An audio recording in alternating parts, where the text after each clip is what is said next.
Yo, what's going on guys, Bast here, welcome back to another video. Today, I'm going to be showing you guys how to get really high amounts of XP on Blood of the Dead, as well as a high round strategy. This strategy is really easy, so anyone can do it, and you don't have to spend money on a ton of overpowered elixirs. Alright, I'm going to break this video up into two different sections, so I'm going to have a timestamp on the screen and in the description, so you can click it if you wanted to either see high rounds setup or the XP strat setup.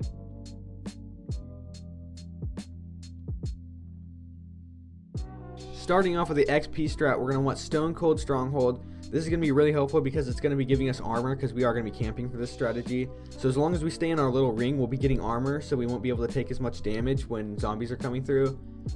Next, we're going to want Bandolier Bandit, because we're going to want as much ammo for our Magma Gat as possible for the higher rounds, because we don't want to have to worry about that, because 10 extra bullets is actually a lot when it comes to this strategy. In our third perk slot, we're going to run Dying Wish, just because we don't want to accidentally mess up and have a down, so this will help us a lot, because sometimes you mess up and you accidentally down, and this won't count towards your actual downs. This will just make you invincible once you get hit for a second, so it's pretty sick. Alright, in our last perk slot, it's very important that you put Time Slip here.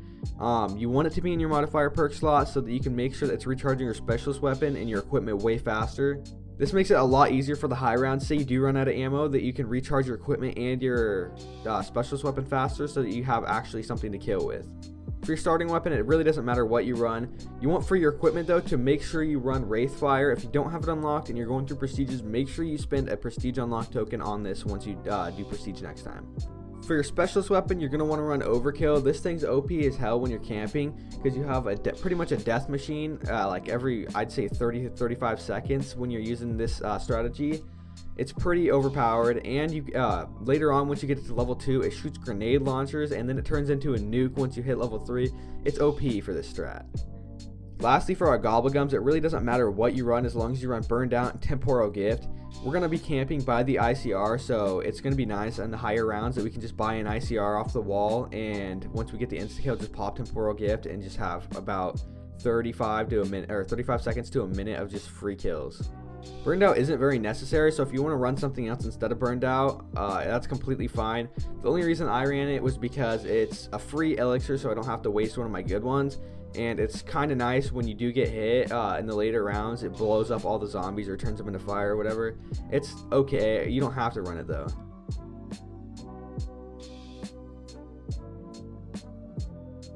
Alright, for our high round strategy, it's pretty much the exact same thing as the last one, except you're going to want to switch out Stone Cold Stronghold for Quick Revive, because in the later rounds, you're not going to be camping as much. You'll still be able to camp a pretty good amount, but you're going to need to train in a little area a little bit.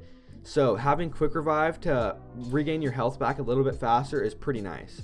Alright, I'm going to quickly go over the rest of the loadout, just in case you didn't just watch the first part of the video.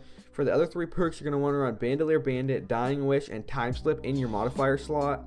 For your starting weapon, it really doesn't matter, but your equipment, you're going to want to run Wraithfire, and your specialist weapon, Overkill. For your elixirs, it really doesn't matter as long as you're running Temporal Gift. Burned Out is one I used because I thought it was helpful in the higher rounds, but it really doesn't matter. Alright, for the actual strategy, it's the exact same for both high rounds and the XP strategy, just a little bit different class loadouts. You're going to want to come down to China Alley where Juggernog was in Mob of the Dead. Make sure you don't open the gate that's behind you in this video, as you can see. But you just want to camp here and shoot your Magma Gat right in the middle where you see me shooting mine over and over again. It's that simple. It's pretty easy, it's pretty OP. Use your specialist weapon as much as you can. It recharges really fast with your Time Slip perk.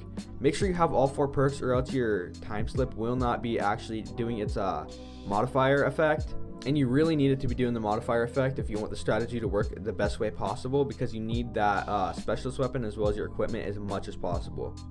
But yeah, it's that simple. You guys want to come down here around 25-ish and just start camping. I would really recommend that you grab a gun that you want to upgrade or go for headshots, just in case you get an insta-kill. You can swap to your secondary and just start spraying. It's pretty easy to hold them off down here as they all funnel into like one general area.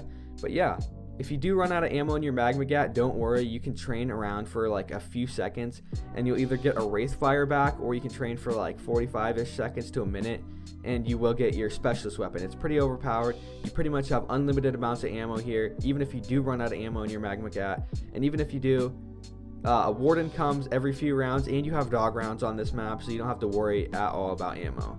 Alright, quickly, something I forgot to mention, I didn't realize till after I was editing this video, is if you're going for just the XP strategy, I'd recommend quitting at about round 70 to 75, because after that, the rounds take too long, and they're just pretty much pointless for if you're going for a high amount of XP, like per hour or whatever. It just starts taking way too long, so you might as well just quit at around 70 to 75, and if you're going for a high round, doesn't matter, obviously, just keep going. And as you can tell by this video, this strategy is pretty effective. I got to around 100 with like 13,000 kills and 0 downs. Got so bored, I just ended the game. But yeah, if you guys want to try this out, it's really easy. Literally anyone can do it. You don't need OP Gobblegums. You don't need to be a great player. It's really easy. Alright, so that's going to be it for the video, guys. Make sure you guys do leave a like and subscribe if you did enjoy, and I'll see you guys in the next one.